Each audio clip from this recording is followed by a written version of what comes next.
चैत्र महिन्यातील नवमी प्रभू रामचंद्रांनी अवतार घेतला. या गोजीरवाण्यात दिव्य बालकाचे दर्शन व्हावे म्हणून सर्व देवदेवता वेगवेगळी रूपे घेऊन दर्शनाला येऊ लागले. ज्याला जसे दर्शन घेता येईल ते देव श्रीरामाचे दर्शन घ्यायला येऊ लागले. सूर्यनारायण भगवान पण दर्शन घेऊ लागले. इतके लोभस मोहक रूप पाहून भगवान सूर्यनारायणाचे समाधान होईना. त्यावेळी सूर्यभगवान आपल्या जागेवरून हलेच नात.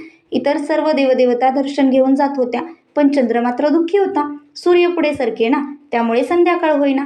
त्यामुळे चंद्राला दर्शन घेता येईना. त्यांनी सूर्यनारायणाला खूप विनवण्या केल्या, पण सूर्य काही पुढे जाईना. शेवटी चंद्राने रामप्रभूंना सांगितले की सूर्याला पुढे सरकायला सांगा, पण सूर्यभगवान त्यांच्या ऐकेनात. माझे समाधान झाले की मी पुढे जाईन, असे म्हणू लागले. रामप्रभूंनी चंद्राची समजूत घातली व म्हणाले, आजपासून माझ्या नावापुढे तुझे नाव लावले जाईल रामचंद्र, आणि माझ्या पुढल्या अवतारात तुला पहिले दर्शन होईल. म्हणून रामजन्म दुपारी झाला आणि श्रीकृष्ण जन्म मध्यरात्री.